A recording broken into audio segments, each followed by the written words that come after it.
Welcome to this tutorial on financial modeling using Kaluta projection methodology. Last time we introduced XNPV and XIRR as business valuation metrics. Now we are going to introduce terminal value. Normally when you do projection, you do it for 3 to 5 years. Beyond that, the variables become more uncertain, and hence the projected numbers reduce their value.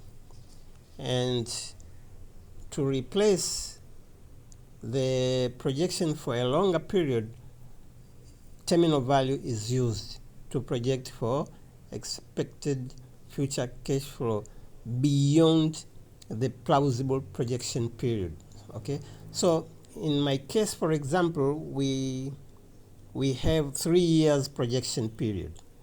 So after the third year, we need to establish the terminal value figure. So I double tap here to write TV, terminal value. So in our unlevered free cash flow here, there is where we're going to have our terminal value. And this one, of course, is going to be in year 4. So in number of year down below here, it is 4. Okay. So how do we establish terminal value? Basically, there are 3 approaches. The first approach is to assume there is no expected growth in projected future cash flows. Okay, so the growth rate is 0. In this case, the terminal value is established by taking, so let me type there no growth from assumption. So the terminal value is taken to be, start with equal sign, take the latest figure of unlevered free cash flow, which is this one in third year, and then divide by our weighted average cost of capital, which is this one. Press enter. So this is going to be our terminal value under assumptions of no growth. So we take the latest unlevered free cash flow and we capitalize it by cost of capital. Okay. Now, is this plausible for my projections? Let's see. If we go to our working sheet here, where we did our assumptions on monthly basis, we assumed that we start to sell quantity of smartphone 12 quantity in April, in May 15 quantity, in June 20, in July 30, and after that we assume that we have reached a steady state where we are going to sell 30 units throughout our projection period. So there is no, so by the end of third year there is no expected growth for our business, okay, the way it is modeled. So the growth rate as far as the sales quantity is not there. Okay, so using the assumption that the growth is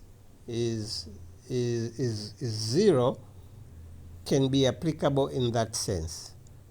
Okay, but of course our figures have been adjusted for inflation. Okay, though it is steady state, but there are, the value figure here is adjusted with inflation, expected inflation. Okay, and of course the inflation is captured in the price per unit here. There is a formula for taking inflation to adjust the price with inflation. So the expected growth in our business here is, if we don't expect to grow units, then the growth will only be established by inflation rate. Okay, so going back to our computations of terminal value here in annual cash flow sheet, so no growth, assume that the growth is zero, but for our case there is an inflation.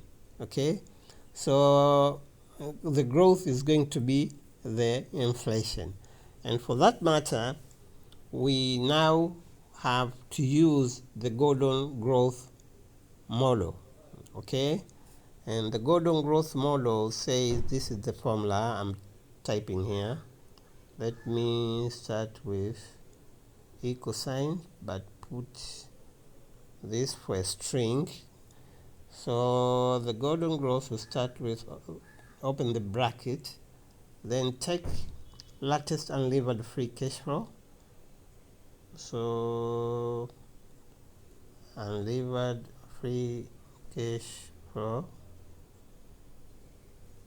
the latest one in third year for example, and then open the bracket,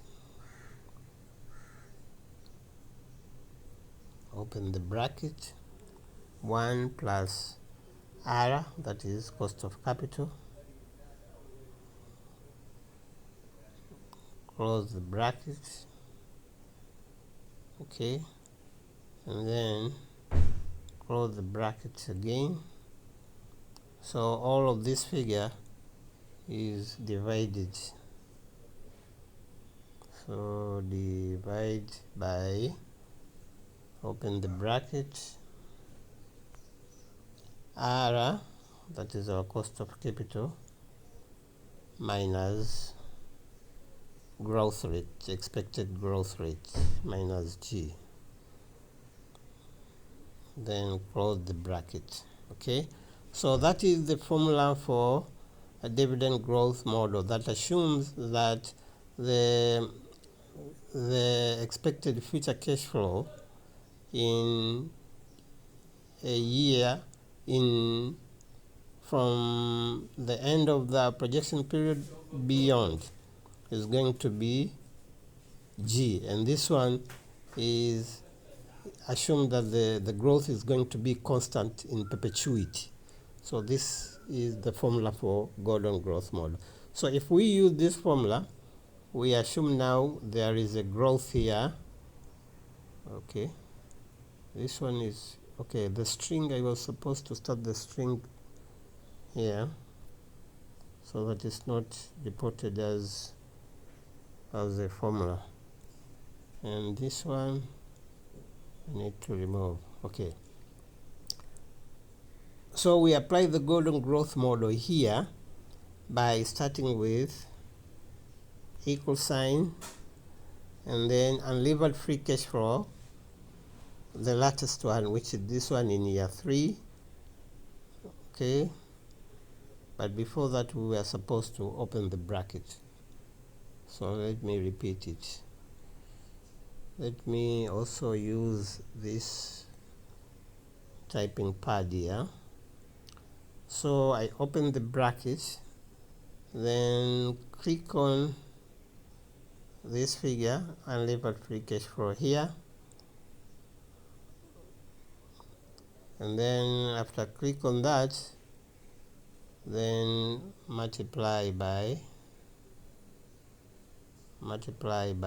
open the bracket, 1 plus R, so 1 plus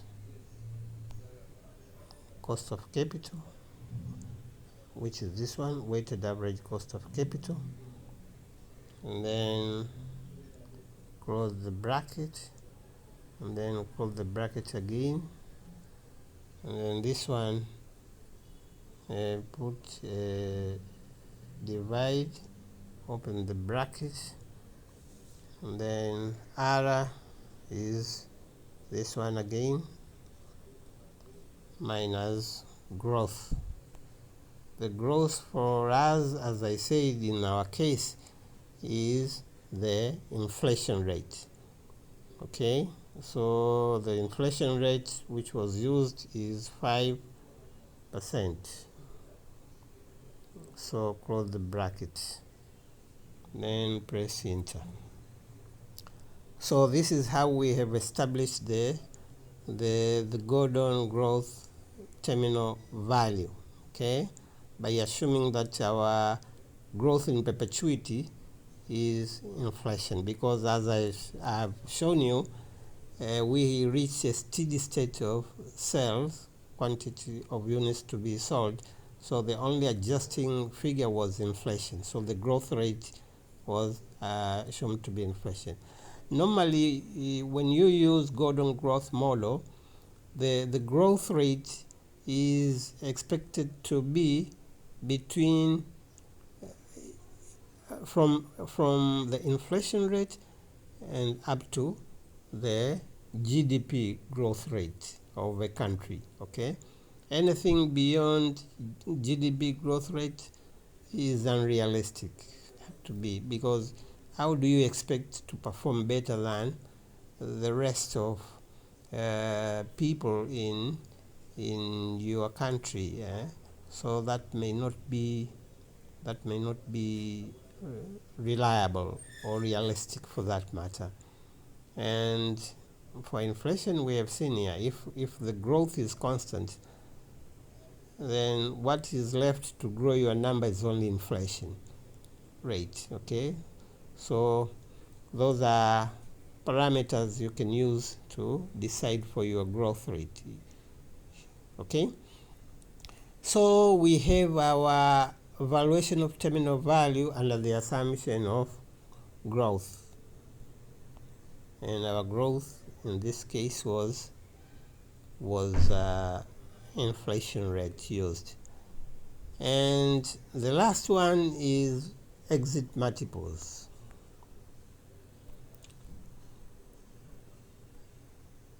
So this one, normally what is done in the industry, this is the practice that is done in a given industry. They take either sales value or profit or earning before interest, tax and depreciation allowance, and then they take a multiple of it, say 10 times, to establish the terminal value. Okay, so this is what is actually done in the industry, the practice in the industry. That's why many people like to use exit multiples, because they have a hands-on case to look at, okay, or to rely on for purpose of computation of terminal value, instead of using Gordon growth. This is preferred for academicians, because it has reasons beyond. With exit multiples, you don't have reason. It's just the practice in the industry. Okay, it's not proved mathematically, but the Gordon growth model is proved mathematically. Okay, so for exit multiples, let me put the figure for exit multiples here. Let's say the industry is using earning before interest, the tax and depreciation allowance. So I'll go to my annual profit and loss sheet here and go to year 3, that is the last year, and establish that figure. So I put a formula here for earning before interest, tax and depreciation allowances. So to get that figure, start with profit before tax figure here in year 3, and then I add back interest component, that is loan financing expenses here, and then add back depreciation, which is this one. Okay, press enter. So this is the figure. If we were using exit multiples, we will use, assuming that earning before interest, tax and depreciation allowance is the standard that is used in the industry to which this business is in. So going back to our annual cash flow here, for exit multiples, I just start with equal sign and go to annual P&L sheet and pick this figure. Press. So this is EBITDA. So multiply by, let me use this one, sorry.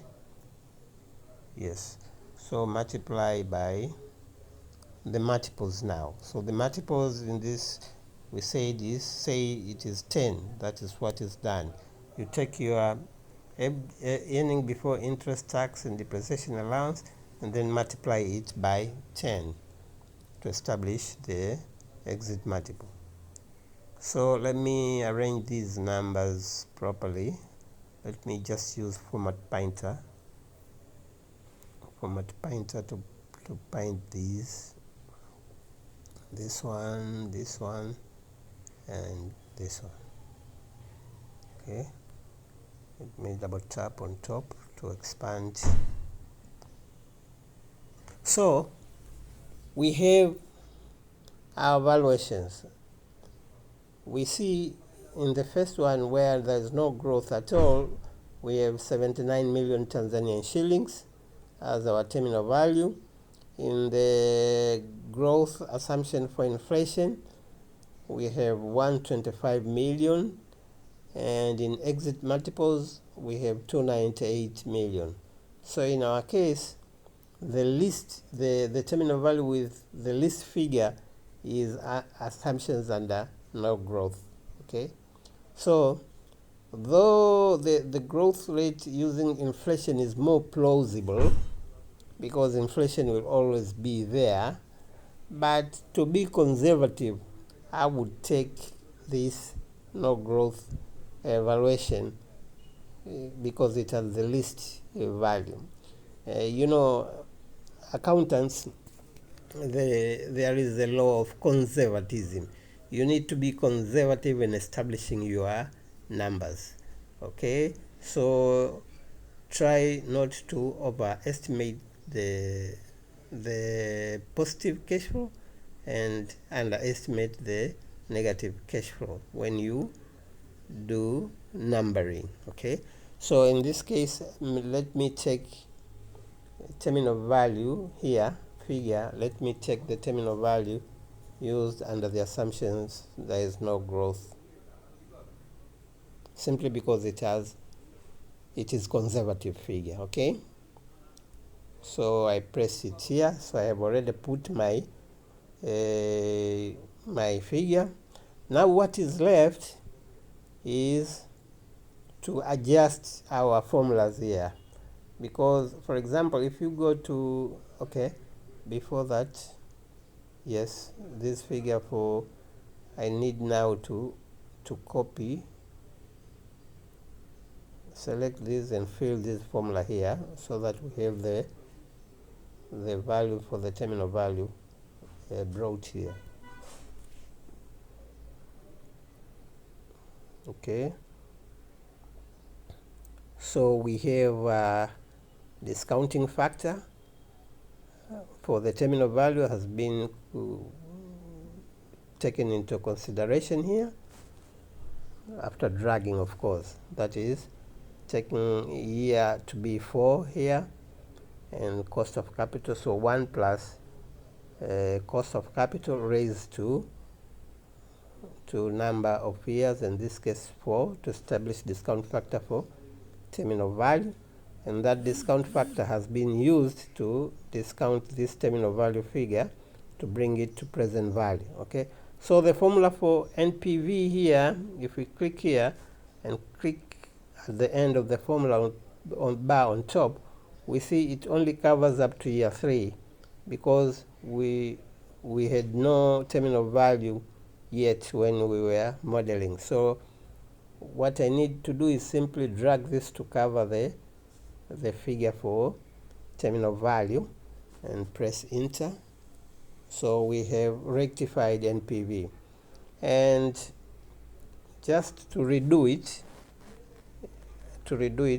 so that before, you see, we had 14 million Tanzanian shillings NPV, and let me redo, and after adding the terminal value we now have 49 million. So you can see introduction of terminal value has increased our valuation metrics significantly, because this is the huge figure, 35 million compared to our projected cash flow in up to year 3, which if I select this PV figure up to year 3 here, I get only, you can see the sum to be 14 million, while the TV terminal value is 35 million. So it's a huge introduction of future cash flow to our valuation model. That's why there is huge increase in NPV. So we are going to do the same for other valuation metrics. For XNPV, I click on it, click on top in the formula, so that to adjust our coverage to also include terminal value. But I have to, before that, I need to put the, okay, I can do it later. Let me just drag this to cover the terminal value, and drag this to cover the terminal value. But of course and then I will put the September 25 here in TV. Oh, sorry.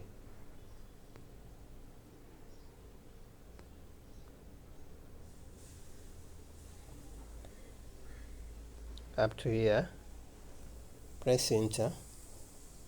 I've got num here because I haven't put yet. For XNPV, we use actual dates. So in this case, we use the midpoint for the year, which was September 24 for year 3, and for year 5 is, for terminal year is going to be September 25. So I'm putting it, type September 2025, press enter. Then after that, my XNPV has been corrected, okay, and it has also grown. IRR, the same, is now 65, but if we adjust the formula to cover for terminal value, it will increase. So the formula here, we drag it to cover this terminal value, press enter. So it has increased 299. XIRR the same. I click at the end of the formula to cover values in terminal value and dates in terminal value. Press enter. Profitability industry, the same. Now we are going to extend this to cover the terminal value, present value of the terminal value. Okay, press enter. And our computation for payback period is not affected, because the payback period appeared on year 2 here. So if we add these numbers at terminal value, they will not affect, but let us put them anyway. So here is going to be 4, and I'm going to drag this, the formulas that are here, fill them to year 4 here. No effect, as I said, for payback period. So that is how we do introduce the terminal value and how we compute it. So this is the end of this presentation. Subscribe to my channel so that you get posted of new content. In the next video, we will see, because we were doing this using unlevered free cash flow, now we will need to do the computations using levered free cash flow to analyze the free cash flow that is attributable to equity holders only, so that we do intrinsic valuation as far as equity owners are concerned. Okay, so that's it. Bye for now. See you on next presentation.